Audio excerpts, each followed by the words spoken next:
everyone, and welcome to PODS from the KOP. Today you're joining on our first episode of wiKOPedia, an off-the-cuff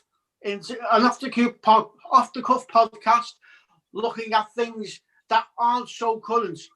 So today we're going to celebrate a legendary player, an absolute beast of a player, Mr. Steven George Gerrard. So, Steve, let's get started. Why don't you give us a brief summary of what you think of Steven George Gerrard? Well, where'd you start? We've got 20 minutes, half an hour to talk about this. This is a conversation that you could probably have for a couple of hours easily. I'll start by following up what I put on Twitter in the last couple of days, if you'd seen that. If you were to get a computer and build yourself the ultimate footballer, and you wrote down all of the attributes that an ultimate footballer should have, and that would be passing, shooting, tackling, defensive, attack, pace, power, all of the things that you'd build the perfect footballer with, Steven Gerrard is probably the closest thing I've ever seen in all the years I've supported football to the most complete footballer. He gets at least 7 out of 10 in all of those attributes, at least. And I think the best way to highlight that was absolutely dead on his feet in the Champions League final. He slotted into right back and marked Serginho out the game in the last 10 minutes of extra time. So there's not many players that you could turn to do that. He probably could have gone in goal for the penalty shootout, but he was, it had everything, absolutely everything. Same question to you, Jamie. How do you summarise Steven Gerrard? Well, the man, he's a living legend, mate, isn't he? Really, for me, he was a complete embodiment of all great midfields of Liverpool of old. He was like he had a little bit of every great midfielder we've always had through the midfields over the years. He could do everything, but he could do everything well. Early doors, I thought he was going to be a victim of his own versatility. Obviously, he would cover in various spots, right back, here, there, and everywhere. But he very much made the midfield berth his own, especially when he sort of pushed up close to the forward men as well. Stunning player. I'm yet in my certainly in the Premier League era, I'm yet to see anybody that's close to him. So, Stephen, what was your first memory of Steven Gerrard? The first standout moment of Steven Gerrard that you can remember? Sheffield Wednesday at home, little 1-2 with David Tomo, in to out, outside again, bottom corner, mate. That was when people sat up and looked at him and thought, quite a big young man, bit rash, dove in a bit in that game as well, put a few challenges in that you'd say, hang on a minute, Stevie, just rein it in a little bit. But it was desire, the desire he showed in that game, in the heart, to play with seasoned professional players, be the young lad in the team. He never looked out of place from the moment he walked onto that football pitch. It was a lovely finish, and it was a prelude to absolutely what was to come in the next close to 700 games. Just a real, it whetted our appetite, shall we say. Same question to you, Jamie. What was your first standout memory of Steven Gerrard? Yeah, as in on the pitch, it's the same one. I think that was a clear indication of what he was going to bring, and obviously it was a good indication of his ceiling. Showed his understanding, movement, and obviously finishing prowess as well. For a midfielder, was exceptional. My first probably memory was actually hearing that he was making the bench for a game. I heard plenty about a young little upstart that was coming through the ranks by the name of Steven Gerrard. I can remember I was particularly concerned. I was, what are we doing? What are we doing here? We need points here. Obviously, he had a huge reputation coming through the ranks. I can remember former coaches. I think it may have been Hugh McCauley actually, who said that he would tackle on the training pitch like he was trying to kill people. So that tenacity, that aggression, carried on throughout his career, mate, and just what a player. There's not enough words, really. There are insufficient superlatives to really to describe him. He's out there, mate. He's out there on his own for me. So, Steve, What is your best Stevie moment? Best Stevie moment? God, there's so many, isn't there? There's a few obvious ones. Olympiakos, obviously Istanbul, and Steven Gerrard FA Cup final. I'm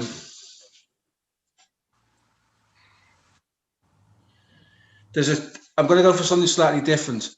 Playing against Arsenal, he won the ball off Thomas Vermaelen, and the ball went to the left, and Thomas Vermaelen went after the ball. Thomas Vermaelen got to the ball where Gerrard was picking himself up off the floor. As he turned to turn back towards the goal, Gerrard was airborne and took the ball and Vermaelen off the pitch. That is the desire, that's the hunger, that's the tenacity, the passion of the man. Not a glory moment like Istanbul or Olympiakos, but it set the tone for everybody around him. It made everybody look up and go, okay, so this young man is going to be a leader. He already is, but he's very young. He led from the front in that game. That little snippet, it's about 10 seconds long, video of it, just the heart and desire to not lose that ball. And Vermaelen didn't know what hit him. So I'm going to go with that one because that showed you the fire within him. That really showed you that the fire that was burning inside of him from a very young age. Same question to you, Jamie. What's your favourite Stevie moment? To be honest, again, there are so many. I don't think I've got any one standout moment from him for him. Every game he would show up. Every game he'd show up. I think half the time I used to. It was the way he would set the bar. Really, he would often grab the games by the scruff of the neck, be it by a tackle, be it by a surging run. There are the obvious standout moments. Again, Istanbul, the West Ham Cup final. There are so many that we can refer to. But every single game, mate, every single game, there was provision of a moment that you sort of sat back and looked at him and thought, wow, what a player, what a captain, what a man.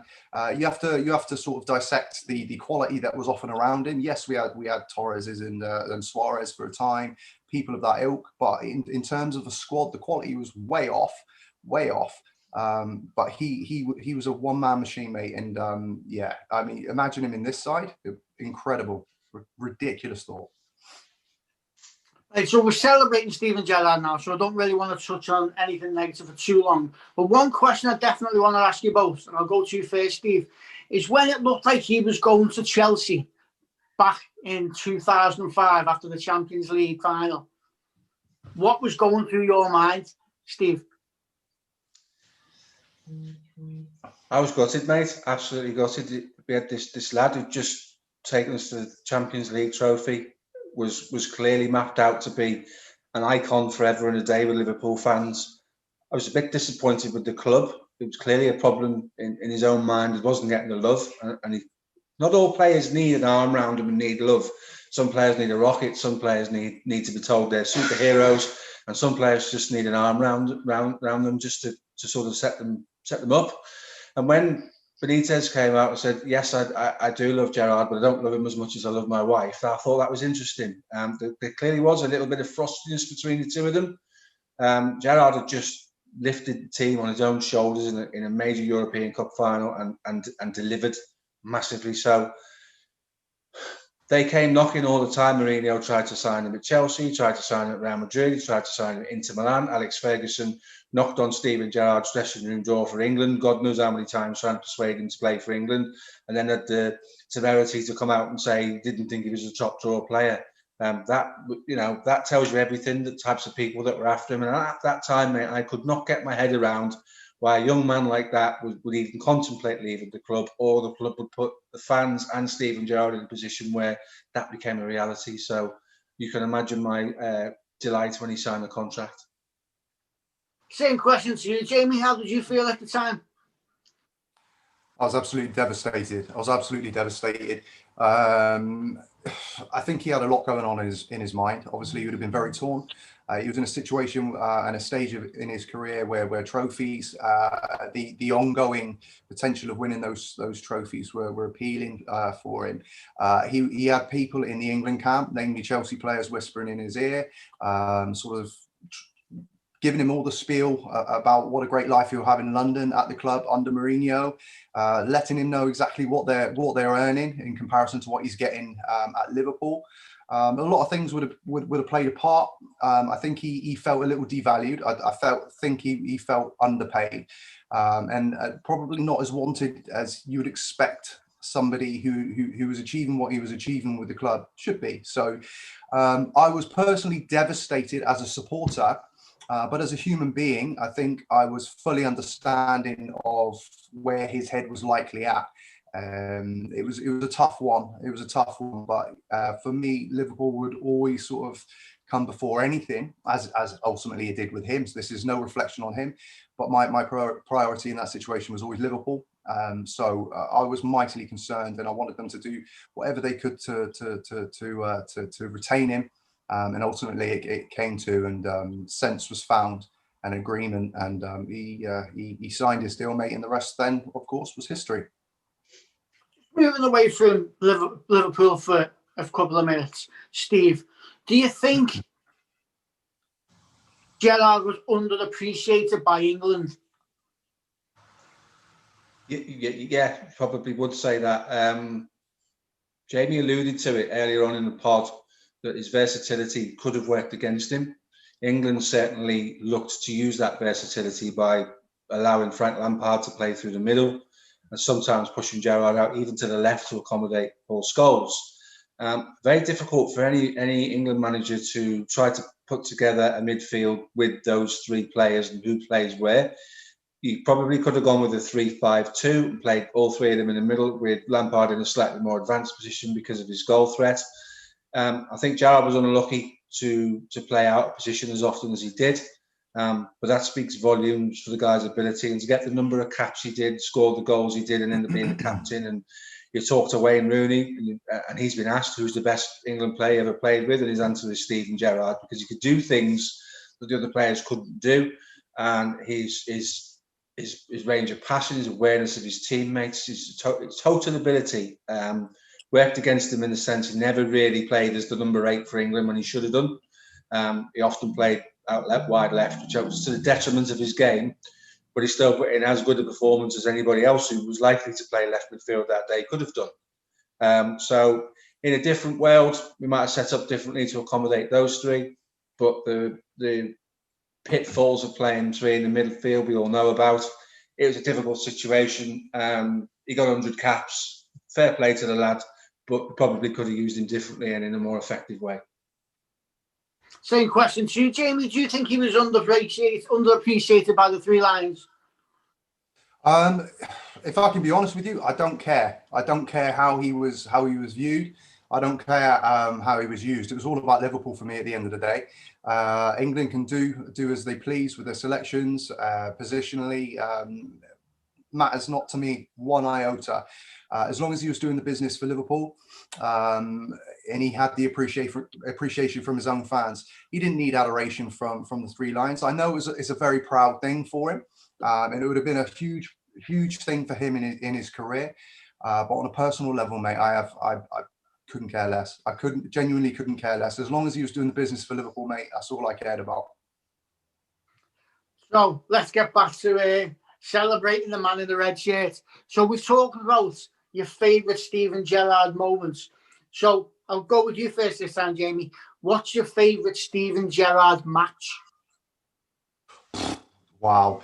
I'm probably going to go with an obvious. Again, there's so many you can choose from, but I'll go probably with the obvious, and it's likely going to be Istanbul, mate.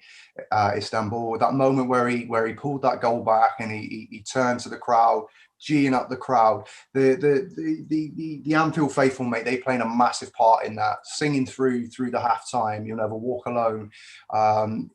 He's a local boy, obviously, and that went in deep with him, and he wasn't going to give up the fight. He owed it to the club, he owed it to himself, he owed it to his city. So he was never ever going to let that go. And he led from the front, mate. He was a real driving force. Carragher had an absolute monster of a game at the back as well. I can remember him cramping up. But for me, it's difficult to look beyond that. Certainly off the top of my head, it was a monumental game, and it was a monumental captain's performance, mate. Same to you, Steve. What's your favourite Steven Gerrard match? I'm going to go with the Derby game when he scored the hat-trick. He scored a hat-trick in a Derby game.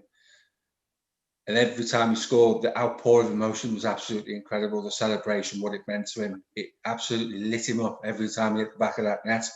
I think that game was really good in the sense that he lifted everybody around him. That team played absolutely out of its skin because there's one man on that pitch who was a driving force, and you dare not match him. You dare not meet the level of effort, the level of willingness to run, the ability to cover the ground, and obviously 3 goals. The little lob was beautiful. The little lob he put in was absolutely fantastic. So I think if you asked him, he might tell you scoring a hat-trick in a derby is a really, really special occasion and will be right up there with Istanbul, which, as Jamie quite rightly says, he should be lauded till the cows come home for that performance, mate. It was absolutely amazing.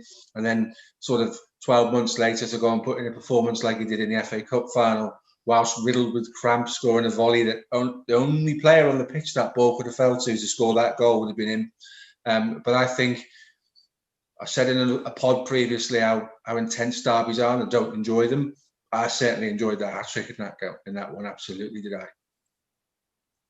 Steve, do you think we'll see Steven Gerrard back as Liverpool manager? Do you think that will happen? Ooh, there's the $1 million question. That's on a knife edge kind of thing at the moment. Rangers was a no-lose situation for Gerrard. Going to Rangers, that the Scottish football had been dominated for so long by Celtic. He's in a no-lose situation, and this season looks like he's going to upset the apple cart to some degree. He needs a job in England, whether it be, and I don't think the likes of Derby County is a job that he should be looking at when those types of things become available. He needs a move comparable to the one that Brendan Rodgers got, which was to leave Celtic and go to Leicester, where there's ambition, where there's the quality of players to really find out whether the manager's got enough skills and enough about him. I think he's got lots of really, really strong attributes. It's very, very early in his career. Right now, if we knew Klopp was leaving in 18 months' time, Linders would be the man for me all day long, purely because of the continuity and consistency that's been bred into Liverpool over the years. Gerrard might join a coaching setup that includes Linders in some capacity, but I think he needs a more high-profile job south of the border where we can really start to see what it's like, because he's got 3 or 4 hard games a season in Scotland. Every game in the Premier League is a test in one way or another, and he's just not getting that. So I'm going to sit on the fence a little bit and say, watch this space. I wouldn't give it to him next week if it was available. Absolutely not. He's got a lot of credibility to earn before that time, but it's a lovely romantic idea, mate. And if it happens, I'll be right behind him. Thanks you, Jamie. Do you think he'll retain as Liverpool manager one day? I think there's potential for it one day. I can't see it being any day soon.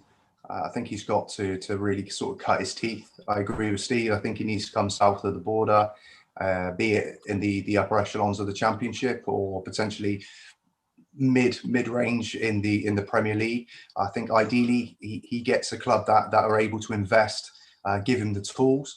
He's early doors in his coaching journey, so it would be a lot to expect him to go into any position and suddenly transform players that weren't doing the job for the prior manager. So if he's backed by any potential club, if they help him along, I think that could be a great move for him.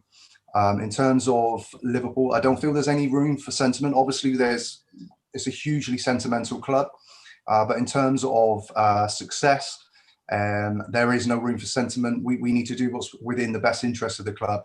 Everybody would love to see Steven Gerrard associated with the club. He's always going to do that anyway. In terms of his status, his legendary status, he's always going to have that association. But in terms of a working relationship, I think he's got a long way to go before he could ever be considered in terms of taking the hot seat at Anfield. But he's showing he's got something about him. Absolutely, he's shown he's got something about him. But yeah, he's in a, with all due respect to the SPL, he's not in the most challenging of leagues. You don't expect them to lose. I mean, I could probably go to Rangers and eke out quite a few results, you know. So it would be interesting just to see him come up against some real sort of real quality opposition, some higher spec managers, people who have been around the block a fair bit, and just see how he can sort of tactically joust with them. But yeah, I think he's a long way off, but it's not something you could ever really rule out. So the last question before we wrap up to the both of you, and I'll go to you this time again. First time, Jamie, is what is your favourite Steven Gerrard season? Oh wow, I don't even know. I mean, in terms of watching him, I think just seeing him when he was pairing up with Torres, he was an absolute joy. The chemistry between the two was phenomenal. You could see Torres. It's no coincidence he tailed off when he was no longer with Gerrard, when he moved across to Chelsea. He was a massive part of what Fernando Torres became. He helped forge a reputation for Fernando Torres. Torres has got a lot to be grateful to Steven Gerrard for. So yeah, there's a lot of seasons, mate. I mean, I can't point out. Obviously, you got your successes with Istanbul and cup finals and all those sorts of things. So we can refer to wins, successful seasons in terms of silverware. But honestly, in terms of a standout, player, he's there every season, mate. So for me, every season he captained our football club, he stood out. So every season, mate, every season, Steven Gerrard was just an unbelievable player. He's no Tom Davis, but he's pretty good, mate, eh? Same question to you, Steve. Have you got a favourite Steven Gerrard season? Well, if it's all right with you boys, I'm going to change the angle on this a little bit, because how do you follow an answer like that? I think he nailed it. Absolutely nailed it. There's no point in me adding to that. Just be repeating what Jamie said. So what I'm going to say, I'm going to just finish my little bit by saying, in his final season, where he was put out to pasture and we moved him on, absolutely no way in a million years should he have been playing in the sixth position. Absolutely not. The legacy of the man was ruined by playing him as a central defensive midfielder. He could have played for another 2 years as a 10, because such was his guile and his ability to use the ball. I think Brendan Rodgers ruined Steven Gerrard's sort of twilight of his career by playing in a position. Clearly, he didn't have the physical attributes. The injuries, the injury where the muscle came off the hip bone would have taken severe toll on his ability to be that mobile to play in that position. You, I, and Jamie, and all the people that eventually log into this pod and sit and listen to it will agree that we won't remember Steven Gerrard's legacy in 10 years' time as a defensive centre midfielder. We'll remember him as the man that Jamie said sat right up close to Fernando Torres, pulled the strings, and at that time, partnership was the best partnership in the world. Torres was the best number 9 in world football for 18 months, and it is exactly what Jamie said, because he was having all his strings pulled and all of the things he needed to do were being done by Steven Gerrard. So I'd like to close by saying I'll never remember Steven Gerrard's last season. I'll completely put that out of my mind, because that's not how I choose to remember him. We brought a fantastic Liverpool career to an end in absolutely the wrong manner for me, and in the wrong position. So again, every season the guy turned up for Liverpool, heart on his sleeve, would run through walls and sweat blood for you, and is the epitome of an iconic Liverpool player who is right up there with Kenny Dalglish as the top 1 or 2 players Liverpool have ever had. So yeah, that's how I'm going to close. Not going to remember him as a defensive midfielder. Thank you very much, Steve, and thank you very much, Jamie. While everybody's listening, can I please ask you, could you pop on over to Apple Podcast, drop us a little 5-star rating and a little 5-star review. Thank you for listening, and we'll see you on our next episode. See you later, guys.